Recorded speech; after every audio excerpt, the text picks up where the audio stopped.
Hello, I wanted to talk about conflict resolution. This has been coming up so much lately. I spoke on it on Friday in a training. It came up in a class, a trauma class that I'm in, and I used this. Let me share the screen so we can look at it together. This is what I'm talking about. So I've used it in a training for workplace project management. I've used it in a class on trauma, and I've used it in sessions with clients. And I've been sort of applying it to personal relationships as well. So let's look at this to maybe get some insights about what our own style of conflict resolution is, and to think about the people in our lives who impact us most when we have conflicts with them and what their style is and how that might impact us. And so we have in the low, the lose. Each person is going to lose with avoidance. This is when people withdraw from a situation. So there's conflict. They say, "Oh, hot potato. I don't want to deal with. I don't want to deal with it. That sounds scary. That sounds overwhelming. I don't feel equipped. I don't feel like I have the coping. I'd really like it just to go away. Maybe if I don't touch it or don't talk about it, it will just go away."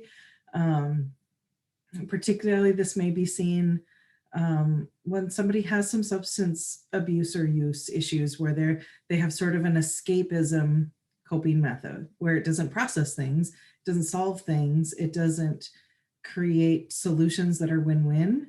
It's just, I need to escape and avoid. So you may be thinking, oh, that's kind of me, or you may be thinking, that's somebody in my life. So looking at the opposite, which is win-win, that is when people can come together and be assertive and cooperative. So when I think of the word assertive, I think of the word advocacy. So in the bottom right, we see aggressive. Aggressive is to overpower somebody. So that's win-lose. That is, I want to win at somebody else's expense. I will win, they will lose, and I will aggress. That's the bottom right. But the top right is win-win, where it is assertive, meaning each person comes to the table with their own needs, their own concerns, their own view of the situation, etc. And they both advocate for themselves and the cause that maybe is being conflictual, or the issue that is conflictual. So each person comes to the table, works together to creatively find new ideas, things that are a win-win for both of them. And they can look at each other's differing views. Now, this is really hard to get to. Creating a win-win solution requires people to cooperate. Now, heading straight down from that win-win in the win-lose is we want people to comply. Compliance is the goal. I will tell them what to do. I told them not to and they did, et cetera, et cetera. That's compliance. Whereas the top right is collaboration or cooperation. Now, in the middle, we often think, oh my goodness, compromise. That's the solution to everything. It's compromise. But often what happens with compromise is we go from A and B and we choose neither. We don't want anyone to lose, but then again, nobody wins. And so it really doesn't confront the issue. It doesn't solve the issue. It doesn't process the problem. It just is like, okay, we'll meet in the middle. And then we're kind of in the middle of nowhere. So it's not really a lose, but it's not really a win. So compromise could be part of collaboration, but just stopping at compromise where nobody wins, nobody loses, we never really get anywhere. So we need to take that step further up to the right to collaboration. Now let's talk about ideas for solutions that would be a win for both of us. So we're not just meeting in the middle of two previously polarized things. We are saying, now let's create something together and cooperate to do that. And the top left, we have the lose-win, which is that peacemaker, that person who is like, relationships are everything, and I'm going to pick that over anything else. I'm not going to assert myself or advocate for myself because you know what? It's okay if I lose, if they win. Now, this is often seen in relationships where somebody is like, I just want to, kind of smooth it over and have harmony. I'm not comfortable with conflict, so I'll just tell my partner it's okay. Though that breeds resentment because that person's not having their needs met and their needs are as valid as the other person's. And the other person may not even realize this is happening. A spouse may say, it's so funny, we never fight, we agree on everything, until they don't, because they weren't really agreeing. There was one person in the relationship that was just giving in each time. And then the resentment builds up. And then often people go from the top left to the bottom right, where it is, okay, now I've had it with giving away all my power and not having my own needs met. So I am going to now be aggressive to get my needs met. And they get angry. And neither one works, because it's lose win or win lose. Optimally, there would be a win-win. So you may see yourself in one of these, and we do all of these. I mean, if we're being honest, it's sometimes we're the peacemaker, sometimes we problem solve, sometimes we just want to escape. We all have all of these in us and have utilized all of these, but most of us have one that we'll go to more often than not, especially when things are really heightened. In the workplace, that top left would look like a country club manager is the words. Those are the words we use in HR. So they're like, I want to be friends with everybody. And if there's a problem, I'll just kind of like, oh, we don't want to do that. We'll just smooth it over. We won't really do the hard work to get to the better outcomes. And so it's a pretty effective with relationships, but not with the tasks. And then what happens is the relationships get frustrated as well, because sometimes you have to sit down and say, okay, let's deal with this. Whereas on the other side, that bottom right, that person is going to overpower, and people aren't going to feel safe because they know that it's competitive. There will not be a collaboration where both can win. It's competitive and it's win-lose. And so that doesn't work so well in workplaces either. So think about which one you probably are operating in. And what we're operating in does not mean that's who we are. That just means what we're operating in and the pattern that we've created, the habit we've created. And it's probably been created based on our family of origin, the workplaces that we were in, the relationships we've had, but it is certainly changeable. We can grow and learn and choose to create a different way of conflict resolution. So we can see ourselves, but then look at these in terms of what is my partner? What are my coworkers? What is my boss, etc. And then think about how you feel. Some of these might be more triggering than others.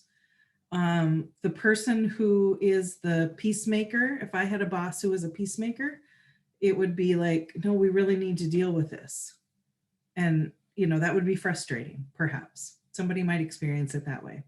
There might be somebody else who really needs relationship, and the fact that there's never any sort of scary, assertive conversation might work well for somebody because they're just not able to handle that. There's pros and cons to both. There'll be positive outcomes and negative outcomes to both.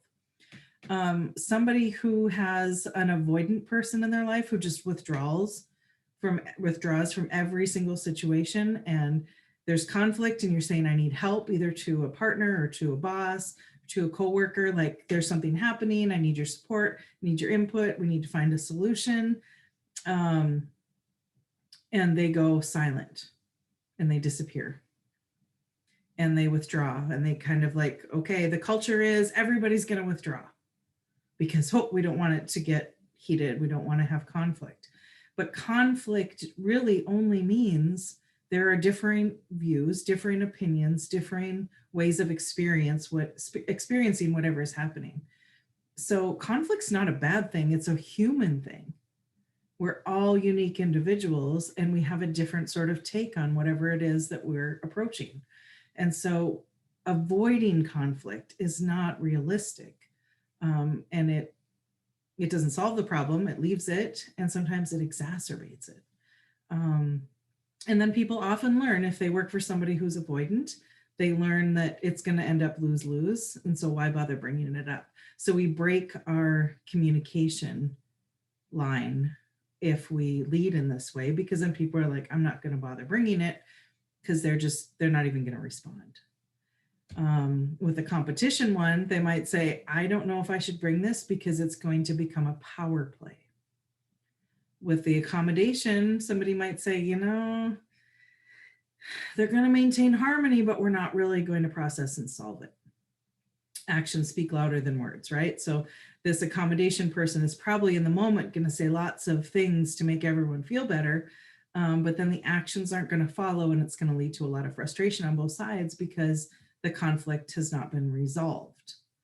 And so when we look at our partner relationships, our work relationships, any relationship we have where conflict comes up, which is every relationship of every kind, a conflict in how we're seeing it, how we're understanding it, how we're experiencing it, how we view the solution.